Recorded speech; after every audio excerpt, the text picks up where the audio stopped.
ஓம் நம சிவாய. தென்னாடுடைய சிவனே போற்றி, எந்நாட்டவர்க்கும் இறைவா போற்றி. சர்வம் தொலைக்காட்சி நேயர்கள் அனைவருக்கும் ஜோதிடர் யோகி ஜெயப்பிரகாஷின் அன்பான வணக்கங்கள். அன்பு நேயர்களே, இந்த பதிவில் நம்ம என்ன பார்க்க இருக்கோம் அப்படின்னு சொல்லி கேட்டிங்கன்னா, குரு பெயர்ச்சிங்க. எப்போவுமே 12 ராசி அன்பர்களுக்குமே ராகு கேதுக்கள் வருடம் பெயர்ச்சி ஆவார்கள். 1.5 ஆண்டுகளுக்கு ஒரு முறை, 2.25 ஆண்டுகளிலிருந்து 2.5 ஆண்டுகளுக்கு ஒரு முறை சனி பெயர்ச்சி ஆவார். ஆனாலும் வருடத்திற்கு ஒரு முறை பெயர்ச்சி ஆகின்ற இந்த குரு பகவானின் பெயர்ச்சியை எதிர்நோக்கிய மக்களினுடைய பார்வை இருக்கும். ஏன் அப்படின்னு கேட்டிங்கன்னா, குரு பகவான் நவகிரகங்களிலேயே முழு முதற் சுபகிரகம் அப்படின்னு அழைக்கப்படக்கூடியவர். இவருடைய பெயர்ச்சி எப்பொழுதுமே நற்பலன்களையே அதிக அளவில் வழங்கும் என்று மக்களிடையே பரவலான ஒரு நம்பிக்கை உண்டு. அதுக்கு ஒரு உதாரணம், குருபலம் வந்தால் திருமணம் ஆயிரும், குருபலம் வந்தால் வீடு கட்டிடுவோம், குருபலம் வந்தால் வீட்டில் சுப நிகழ்வுகள் நடக்கும். இந்த மாதிரியான நம்பிக்கை மக்களுடைய ஜோதிடம் பற்றி அறிந்த அடிப்படை மக்கள்கிட்ட கூட இந்த எண்ணங்கள் விரவி இருக்கிறது. அப்பேற்பட்ட ஒரு அற்புதமான கிரகம் இந்த குரு பகவான். அனைத்து விதமான சுபிட்சங்களையும் வழங்கக்கூடிய இந்த குரு பகவான் 12 ஆண்டுகளுக்கு ஒரு முறை தன்னுடைய உச்ச வீடான கடகத்திற்குள்ளாக வலுப்பெறுவார். எப்பொழுதெல்லாம் ஒரு இயற்கை சுபகிரகம் வலுப்பெறுகிறதோ அது சமூகத்திற்கும் சரி, தனி மனிதனுக்கும் சரி நன்மையை செய்ய கடமைப்படுகிறது. அந்த விதத்தில் 12 ஆண்டுகள் கழித்து தற்பொழுது மிதுனத்தில் வீற்றிருக்கின்ற இந்த குரு பகவான் கடகத்திற்குள்ளாக நகர்ந்து உச்ச வலு பெறப்போகிறார். கிட்டத்தட்ட ஒரு 10 மாதங்களுக்கு மேலாக அந்த கடக வீட்டில் அவர் நிலை கொள்ள இருக்கிறார். இந்த 10 மாதங்களும் ஒரு நல்ல ஏற்றமான ஒரு சூழலை உங்களுக்கு பெற்றுக் கொடுக்கும். ஆக இயற்கை சுபகிரகம் வலுவடைந்த குரு கடகத்தில் அமர்ந்து தன்னுடைய 5ஆம் பார்வையாக விருச்சகத்தை பார்க்கிறார், தன்னுடைய 7ஆம் பார்வையாக மகரத்தை பார்க்கிறார், தன்னுடைய 9ஆம் பார்வையாக மீனத்தை, தன் வீட்டை தானே பார்க்கிறார். இந்த அமைப்புகளில் பெயர்ச்சியாகின்ற இந்த உச்ச குரு பகவானினுடைய பெயர்ச்சி உங்களுக்கு எங்கு நன்மையை தரும், எங்கு நீங்கள் கவனமாக இருக்கணும், இந்த 2 விஷயத்தை தான் நம்ம வலுப்பெற்று பார்க்க இருக்கிறோம். சரிங்களா? இப்பொழுது உங்களுடைய நட்சத்திரத்திற்கு 27 நட்சத்திரக்காரர்கள் இருக்கிறீங்க. உங்களுடைய ஒரு ராசிக்குள்ள ஒரு நட்சத்திரம் இருக்கும் இல்லையா, அந்த நட்சத்திரத்திற்கான பலாபலன்கள் நம்ம பார்க்க இருக்கோம். உங்கள் நட்சத்திரத்திற்கு இந்த குரு பெயர்ச்சி என்ன விதங்களில் சப்போர்ட் பண்ணும், என்ன இடங்களில் நீங்கள் கொஞ்சம் நிதானிச்சிருக்கணும், அவ்வளோதாங்க. இதை தான் நம்ம இப்போ விரிவாக பார்க்க போகிறோம். இது கூடவே உங்கள் ஜாதக தசாபுக்திகளையும் நீங்கள் தனிப்பட்ட முறையில் பார்த்துக்கிறது உங்களுடைய விருப்பம். ஏன்னா அது முழு பலன், இது பொது பலன். சரிங்களா அன்பர்களே? உங்களுடைய ஜென்ம நட்சத்திரத்திற்கு குருவின் பெயர்ச்சி என்ன ஏற்றங்களையும் மாற்றங்களையும் தருகிறது, விரிவாக பார்க்கலாம் வாருங்கள். அன்பார்ந்த ரோகிணி நட்சத்திரத்து அன்பர்களே, ஜூன் மாதம் 2ஆம் தேதி பெயர்ச்சியாகின்ற இந்த குரு பகவானினுடைய பெயர்ச்சியினால் உங்கள் ஜென்ம ராசிக்கு என்ன மாதிரியான ஏற்றங்கள், ஜென்ம நட்சத்திரத்திற்கு என்ன மாதிரியான ஏற்றங்கள்னு பார்க்க இருக்கும். இந்த காலகட்டத்தில் ரோகிணி நட்சத்திரத்தில் பிறந்த அன்பர்களுக்கு நிறைய பயணங்களை மேற்கொள்ளுகின்ற வாய்ப்புகள் கிடைக்கும். நிறைய புதிய நண்பர்கள் கிடைப்பார்கள். நிறைய பேர் சில ஒப்பந்தங்களை போடுவீர்கள். குறிப்பாக தொழில் செய்கிறவங்களுக்கு புதுசாக ஒப்பந்தம் பிடிக்கிறது, புதிய நண்பர்கள் கிடைக்கிறது, டாக்குமெண்ட் ரிஜிஸ்டர் பண்ணுறது, இதெல்லாம் இந்த காலகட்டத்தில் உங்களுக்கு நடக்கும். நிறைய தகவல்களை சேகரிக்கிறது இந்த காலகட்டத்தில் நடைபெறும்.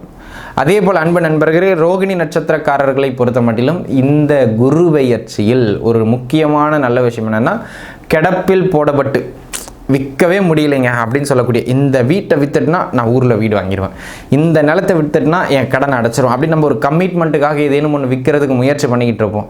ஆனால் அது விற்க முடியாமல் 1008 தடைகளை தந்து கொண்டே இருக்கும். அப்படி இருந்தாலும் கூட அன்பு நண்பர்களே, இந்த காலகட்டம் அதையெல்லாம் தாண்டி உங்களுக்கு நற்பலன்கள் உண்டு. அந்த விற்க முடியாத இடத்தை விற்கிறதுக்கான அமைப்புகள் கிடைச்சிரும்.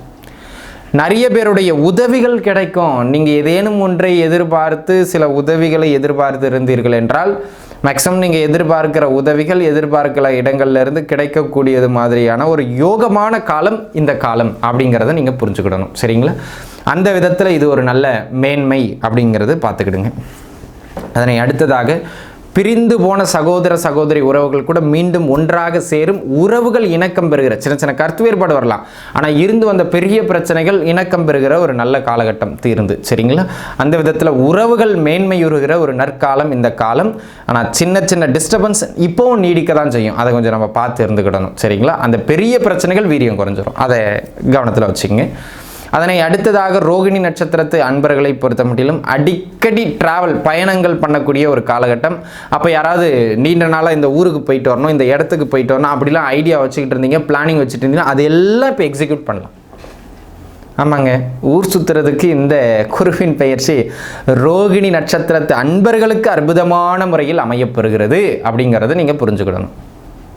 அந்த விதத்தில் இது ஒரு மேன்மை மிகுந்தது மாதிரியான ஒரு நற்காலகட்டமாக இந்த காலகட்டம் அமையப்பெறுகிறது. அதேபோல் அதனை அடுத்ததாக இந்த காலகட்டத்தை பொறுத்த முடியலும் வேலை வாய்ப்புகள் இல்லாமல் தவித்து கொண்டிருக்கின்ற அன்பர்களுக்கு ஓரளவு வேலை வாய்ப்புகள் கிடைக்கக்கூடியது மாதிரியான காலகட்டம்.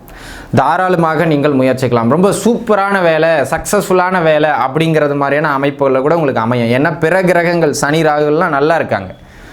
1008 இஷ்யூ இருந்தாலும் அதெல்லாம் நல்லா இருக்காங்க. அதே போல் பார்த்திங்கன்னா வருமான ரீதியாகவும் கையில் நல்ல பரவாயில்லைன்னு சொல்லக்கூடிய ஏற்றங்கள் கிடைக்கும். கையில் எப்போவுமே ஒரு மணி ஃப்ளோ இருக்கும். 11ஆம் இடத்துலையும் சனி இருக்கார், 3ஆம் இடத்துல அமருகின்ற குரு அந்த சனியை பார்க்கிறார். இது ஒரு நல்ல யோகம். தொழிலில் நல்ல லாபங்கள் கிட்டக்கூடிய அமைப்பு, தொழில் வளர்ச்சி சீராக இருக்கக்கூடியது மாதிரியான யோக அமைப்பு, இந்த மாதிரியான விஷயங்கள்லாம் உங்களுக்கு பாசிட்டிவான அமைப்புகள் இருக்குது. சுப நிகழ்வுகள் உங்களுடைய கடுமையான முயற்சியினால் கைகூடி வரும். ஆக திருமண முயற்சிகள் வெற்றி பெறுவது, குழந்தை பாக்கியம் கிடைப்பது, பிடித்தவர்களை திருமணம் செய்கிறதுக்கான வாய்ப்புகள் கிட்டுறது, இதெல்லாம் மேன்மை இந்த குரு பெயர்ச்சியில். அதே போல் பார்த்துக்கிட்டிங்கன்னா அன்பு நண்பர்களே, இந்த குரு பெயர்ச்சியை பொறுத்த மட்டிலும் ஒரு நல்ல முன்னேற்றமான பாதையை நோக்கி நீங்கள் செல்வதற்கான சில வாய்ப்புகள், சில வழிவகைகள் உங்களுக்கு கிடைக்கின்றது மாதிரியான ஒரு யோகமான காலகட்டமாக இந்த காலகட்டம் அமைகிறது அப்படிங்கிறதையும் நீங்கள் புரிஞ்சுக்கிடணும். சரிங்களா? இது ஒரு அமைப்பு. இதனை அடுத்த அமைப்பாக அன்பு நண்பர்களே, இந்த காலகட்டத்தை பொறுத்த மட்டிலும் பெரிய மனிதர்களோடு இருந்து வந்த சில கசப்புக்கள் விலகும், உங்கள் மீது பிறருக்கு நம்பிக்கை பிறக்கும் அப்படிங்கிற மாதிரியான ஒரு அமைப்புகள் உண்டு.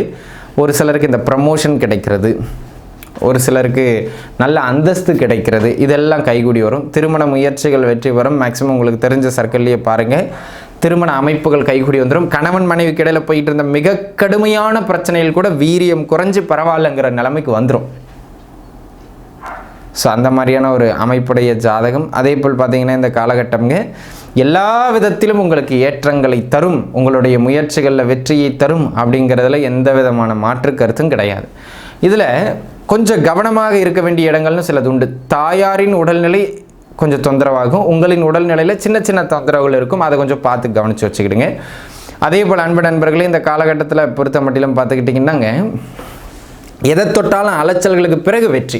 ஆனால் வெற்றி உறுதிங்கிறதுல மாற்று கருத்து கிடையாது. அது எதை எடுத்தாலும் அலைச்சல்னு போயிட்டு அதன் பிறகு வெற்றியை தரும். கையில் எப்போவுமே ஒரு பண நடமாட்டம் இருந்துக்கிட்டே இருக்கும். ஆனால் அதற்கு நிகரான செலவுகளையும் இந்த ஆண்டு கொடுக்கும். அதையும் நம்ம பார்த்து வச்சுக்க வேண்டியது ரொம்ப அவசியமான ஒன்று அப்படிங்கிறத நீங்கள் புரிஞ்சுக்கிடணும். அதனை அடுத்த அமைப்பாக அன்பு நண்பர்களே, இந்த காலகட்டத்தை பொறுத்த மட்டிலும் உங்களுடைய பேச்சால், உங்களுடைய தகவல்களால் சில சங்கடங்கள் ஏற்படுறதுக்கான வாய்ப்புகள் மிக அதிகம். அப்போ நம்ம என்ன பேசுகிறோம், என்ன மெசேஜ் பண்ணுறோம் அப்படிங்கிறத 1-2 முறை யோசித்து பண்ணுறது மிக நல்லது அப்படிங்கிறத புரிஞ்சுக்கிடுங்க. அதே போல் அன்பு நண்பர்களே, இந்த காலகட்டத்தை பொறுத்த மட்டிலும் எப்படி சொல்கிறதுன்னா ரோகிணிக்கு மிகச்சிறப்பான காலகட்டம். ஆனாலும் ஆரோக்கியத்திலையும் முதலீடுகளை கம்மியாக போடுறதுலையும் உடல் உழைப்பை குறைக்கிறதுலையும் கொஞ்சம் கூடுதல் கவனம் எடுத்துக்கிட்டிங்கன்னா ஒரு ஃப்ளோ நல்லாயிருக்கும் எக்கனாமிக்கல் வைஸ். சரிங்களா? அந்த விதத்தில் அன்பு நண்பர்களே, பொருளாதார ரீதியாக ஒரு ஆவரேஜான பலன்களை பெறக்கூடிய ஒரு நல்ல காலம் ரோகிணி நட்சத்திரத்து அன்பர்களுக்கு. தடைபட்டிருந்த சுபகாரியங்கள் கூட டக்குன்னு நடைபெற்றும். ஆக ரோகிணி நட்சத்திரக்காரர்களை பொறுத்த மட்டிலும் அம்பாள் வழிபாடு இந்த குரு பெயர்ச்சியில் நல்ல ஏற்றங்களை பெற்றுக் கொடுக்கும். அனைத்து ரோகிணி நட்சத்திரக்காரர்களுக்கும் இது ஒரு நல்ல மேன்மையான அமைப்பு. நன்றாக இருப்பீர்கள். வாழ்க வளமுடன். நன்றி. அன்பர்களே, இப்போ நம்ம பார்த்த இந்த குரு பெயர்ச்சிக்கான பலாபலன்கள் கோட்சாரத்தின் அடிப்படையிலான ஒரு பலன்கள். எப்போவுமே இதுக்கு ஒரு 10% பலம் உண்டு. ஆனால் இப்போ இதில் நம்ம முக்கியமான விஷயம், ஒரு வீடு கட்ட போகிறோம், தொழில் பண்ண போகிறோம், இன்வெஸ்ட் பண்ண போகிறோம், திருமணம் பண்ண, இந்த மாதிரி முக்கிய விஷயங்கள் ஏதாவது பண்ண போகிறீங்கன்னா உங்கள் சுயஜாதக தசாபுக்தியும் நல்லா இருக்கா அப்படிங்கிறத ஒரு முறை பார்த்துட்டு அதை முயற்சிக்கிறது சிறப்பு. உங்களுக்கு தனிப்பட்ட முறையில் நீங்கள் ஜாதகம் பார்க்க விருப்பப்படுறவர்கள் கீழே இருக்கிற என்னுடைய எண்ணுக்கு தொடர்பு கொண்டு உங்களுடைய ஜாதகங்களை பார்த்து கொள்ளலாம். அனைத்து சர்வம் டிவி நேயர்கள் அனைவரும் நன்றாக இருப்பீர்கள். வாழ்க வளமுடன். நன்றி.